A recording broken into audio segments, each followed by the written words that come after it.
Assalamualaikum warahmatullahi wabarakatuh. Salam sejahtera buat kita semua. Pada kesempatan ini kita akan mempelajari keanekaragaman dari angiosperm, yaitu evolusi, keanekaragaman, dan klasifikasi dari tumbuhan berbunga. Tujuan dari pembelajaran adalah untuk dapat menjelaskan mengapa angiosperm merupakan bentuk yang mendominasi kehidupan tumbuhan yang ada di ekosistem darat. Juga untuk dapat mengamati perbedaan dan kesamaan karakter yang dimiliki di antara spesies dari angiosperm. Adapun outline materi hari ini adalah ada 4, yaitu 1 mengenai apomorfi dari angiosperm, kemudian asal-usul dari angiosperm, kemudian pengklasifikasian modern dari angiosperm yang menggunakan angiosperm phylogeny group yang biasa disingkat dengan APG, dan mengenai monokotil serta dikotil. Kita akan mulai dari bagian pertama, yaitu apomorfi angiosperm. Tumbuhan berbunga atau biasa juga disebut sebagai Magnoliophyta atau Anthophyta merupakan grup monofiletik yang diduga merupakan kerabat dari kelompok Gymnosperm. Angiosperm mendominasi spesies Embryophyta yang ada di permukaan bumi sekitar 90%.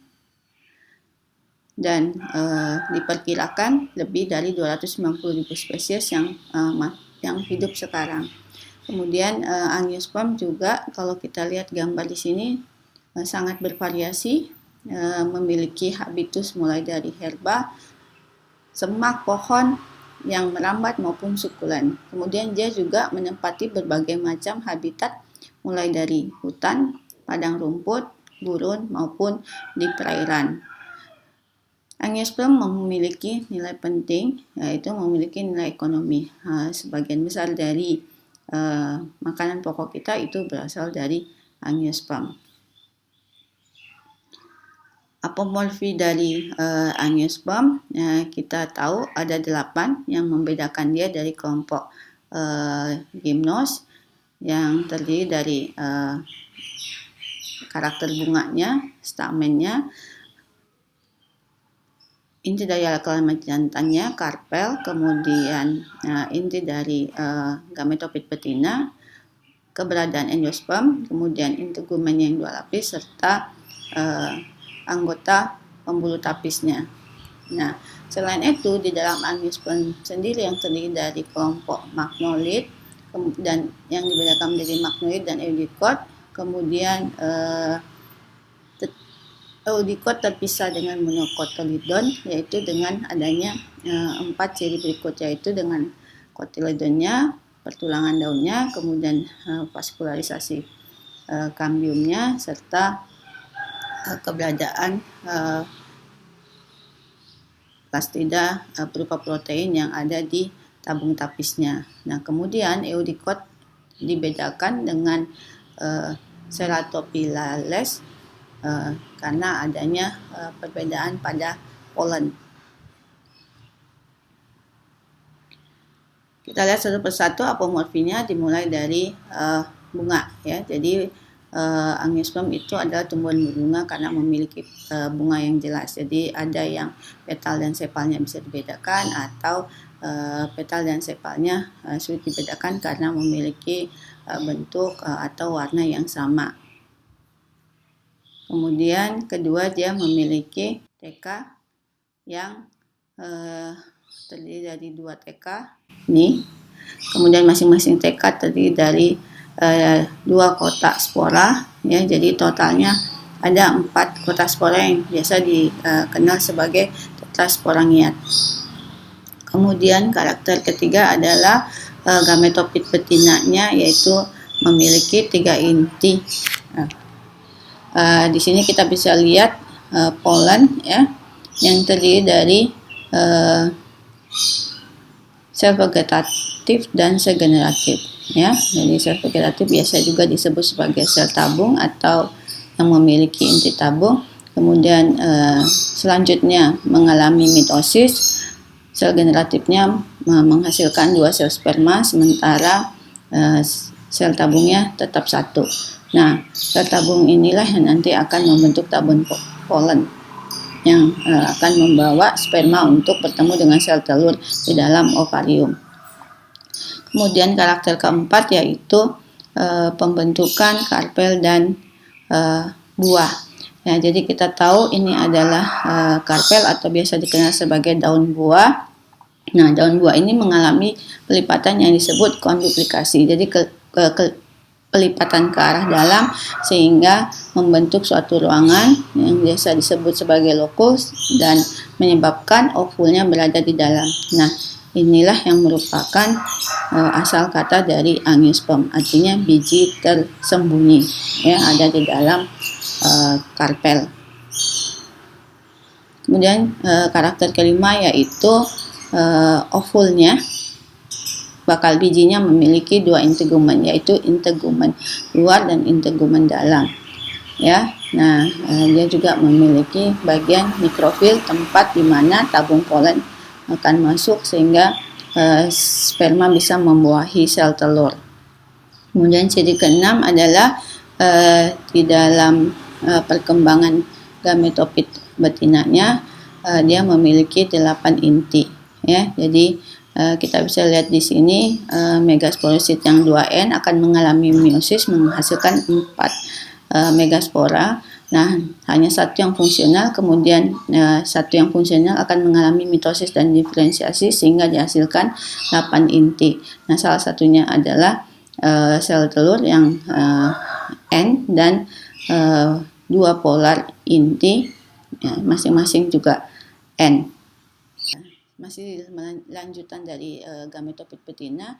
Nah, jumlah dari sel dari hasil proses mitosis pada perkembangan gametofit betina ini bisa digunakan sebagai pembeda pengelompokan dalam angiosperm. Jadi kita bisa lihat di sini evolusi dari gametofit betina dari tipe nuvar yang hanya terdiri dari 4 inti, dia bisa mengalami perkembangan menjadi kelompok yang disebut sebagai tipe amborella maupun tipe polygonum ya. Jadi yang satu memiliki 9 inti, yang satu memiliki 8 inti. Dan selanjutnya tipe polygonum itu berkembang menjadi tipe panna ya. Nah, jadi di sini di pengelompokan ini kita bisa lihat ya, jadi amborella berbeda dengan kelompok yang lain karena dia memiliki 9 nukleus. Nah, kemudian kelompok polygonum di sini juga dia memisah, jadi 4 kelompok ini memisah dengan yang lainnya. Dan ciri ketujuh adalah pembentukan endospermnya ya. Jadi dengan adanya fertilisasi ganda maka dihasilkanlah peleburan fusi sperma dan sel telur yang menghasilkan zigot, dan pembuahan kedua yaitu fusi antara sperma dengan inti polar yang menghasilkan endosperm yang 3N. Nah, ini merupakan ciri dari angiosperm. Dan yang terakhir, ciri yang terakhir adalah anggota bulu tapisnya ya. Jadi dia mempunyai pada piring tabungnya ini, piring pembuluhnya ini mengandung pori-pori ya sini. Dan kita tahu bahwa keberadaan dari sel-sel tapis ini berfungsi sebagai pengangkutan hasil proses fotosintesis yaitu gula. Nah, selanjutnya kita akan mempelajari asal-usul dari angiosperm. Jadi menurut Darwin, asal-usul angiosperm itu merupakan misteri yang sulit ya, jadi sulit dipecahkan. Jadi hingga saat ini juga masih merupakan misteri. Jadi belum diketahui dengan pasti siapa sebenarnya yang merupakan tanaman yang pertama yang merupakan kelompok angiosperm. Tetapi ditemukan fosil yang di Cina ya, jadi yang dianggap sebagai tanaman paling primitif yaitu dari kelompok yang disebut sebagai Archaea fructus ya. Jadi dia memiliki bunga yang kecil dan dengan stamen banyak, sehingga dia diasumsikan sebagai yang diduga sebagai kelompok yang paling primitif. Tetapi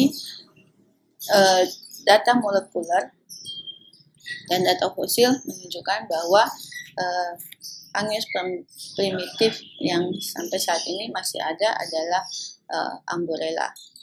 Ya, jadi Amborellacea ini adalah merupakan fosil hidup yang masih ada hingga saat ini, dan salah satu spesies tanamannya yang masih ditemukan di New Caledonia adalah Amborella trichopoda. Jadi ini adalah gambaran tanamannya. Jadi dia merupakan tanaman uniseksual, ya. Kemudian perhiasan bunganya itu tersusun spiral, ya. Jadi mempunyai stamen berbentuk lamina dan terpisah dari karpelnya, ya. Jadi kalau dilihat di pohon kekerabatan ini, ciri-cirinya karena dia memiliki biji berupa buah drupa, ya. Bijinya itu mengandung deposit resin, dan kita tahu Lompogenus juga memiliki resin, maka dia merupakan ciri yang dianggap dia adalah paling dekat dengan gymnos, ya. Dan dia juga merupakan tanaman angiosperm yang paling primitif yang masih hidup hingga saat ini. Jadi dari pohon filogenia ini kita bisa lihat kedekatan Amborella ini dengan gymnosperm. Sekian untuk penjelasan mengenai pomorfi angiosperm dan asal-usul dari angiosperm. Ya, jadi selanjutnya kita akan membahas tentang pengklasifikasian dari angiosperm dan membahas tentang monokotil dan dikotil. Sekian, terima kasih. Wassalamualaikum warahmatullahi wabarakatuh.